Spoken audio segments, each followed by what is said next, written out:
You've seen it. The bright green dust. The bamboo whisk.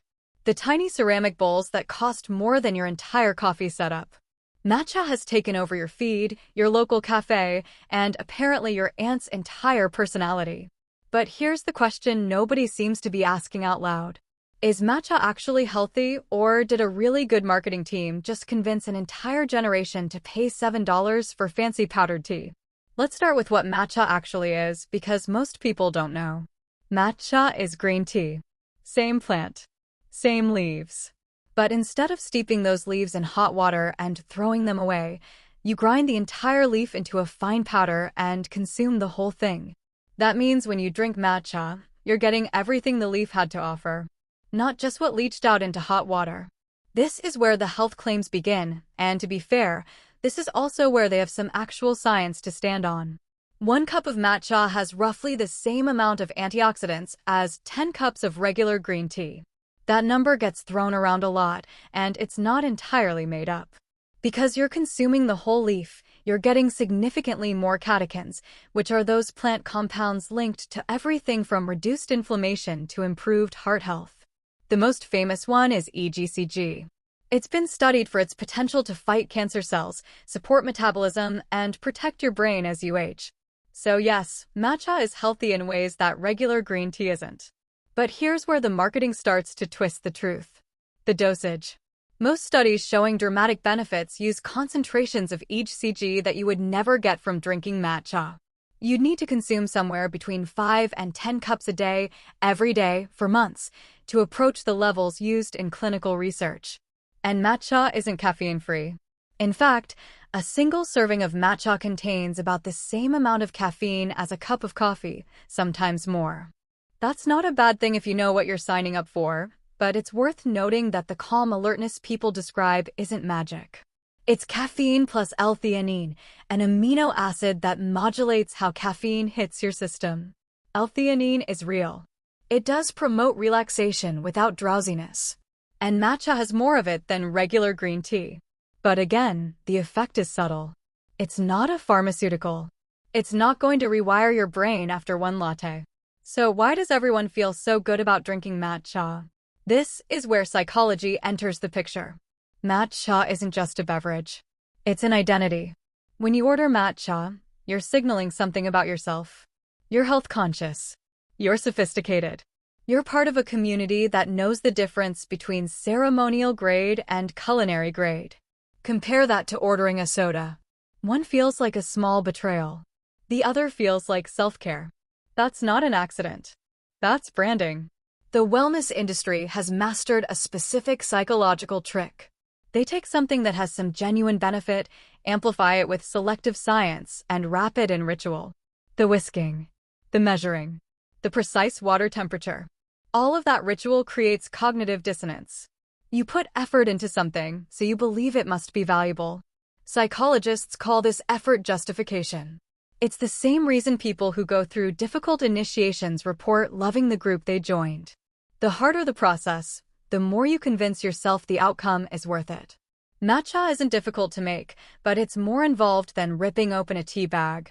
That extra effort makes you feel like you're doing something meaningful. And feeling like you're doing something meaningful is itself a health benefit, even if it's psychological rather than physiological. Then there's the color. Green is the color of nature, growth, and vitality. Marketing researchers have known for decades that green packaging makes food seem healthier, even when it's candy. Matcha doesn't need green packaging because the product itself is that almost unnatural shade of bright green. Your brain sees that color and automatically associates it with vegetables, with chlorophyll, with life.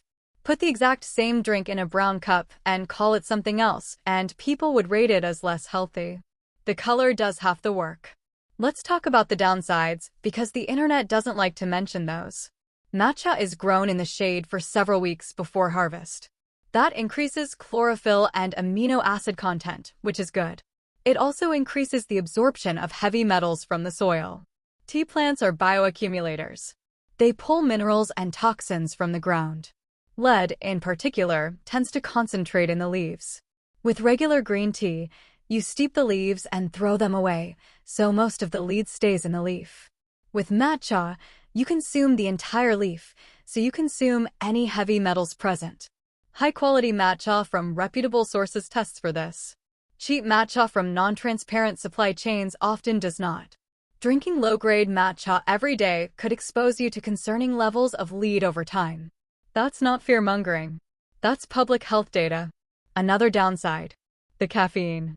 Yes, L-theanine smooths it out, but matcha still contains enough caffeine to cause jitters, anxiety, and sleep disruption in sensitive individuals. Some people metabolize caffeine slowly due to genetic variations. For them, a morning matcha can mean an afternoon panic attack and a night of staring at the ceiling. If you've ever felt inexplicably on edge after your matcha latte, you're not imagining it. The caffeine is real, and the L-theanine doesn't cancel it out. It just changes how it feels. There's also the sugar trap. Most people aren't drinking pure matcha whisked with water. They're drinking matcha lattes. And a matcha latte from a popular chain can contain 30 or 40 grams of sugar. That's more than a can of soda. You can order it with almond milk and ask for no sweetener, but the default recipe at most cafes includes significant sugar. So you walk out thinking you made a healthy choice and your body processes it as dessert. The marketing has succeeded. You feel virtuous. But your blood sugar tells a different story. So where does that leave us?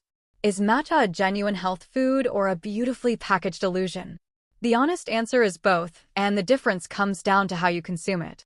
Ceremonial-grade matcha, whisked with water, consumed plain, in reasonable amounts, from a source that tests for heavy metals, is legitimately good for you. It provides concentrated antioxidants, a unique caffeine L-theanine combination, and a ritual that can reduce stress through mindfulness. That last part matters. Reducing stress is a health benefit. If the ritual of making matcha gives you 5 minutes of calm in a chaotic day, that's real. That's not marketing. But matcha lattes with syrups and milk and whipped cream are not health foods. They're treats.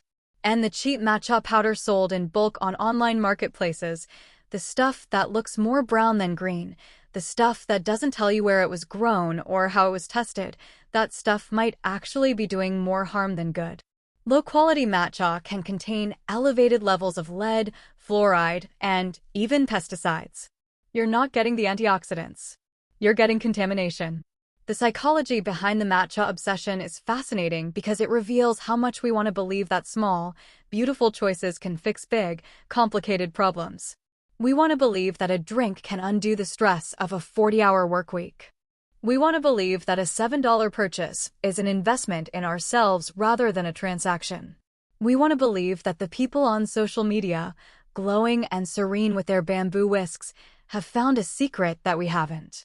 And matcha marketers know exactly how to feed that desire. They sell you a lifestyle, not a beverage. They sell you permission to slow down. They sell you a version of yourself that drinks matcha instead of settling for ordinary tea. None of that makes matcha bad. It just makes it complicated. Drink matcha because you enjoy the taste and the ritual. Drink it because the moderate caffeine works better for you than coffee. Drink it because those 5 minutes of whisking are the only quiet time you get all day. But don't drink it because you think it's going to cure your fatigue, melt your fat, or protect you from every disease. That's not science. That's a story you're being sold. The healthiest relationship with matcha is the same as the healthiest relationship with any food or drink. Informed, moderate, and honest about why you're really having it. If you love matcha, keep drinking it.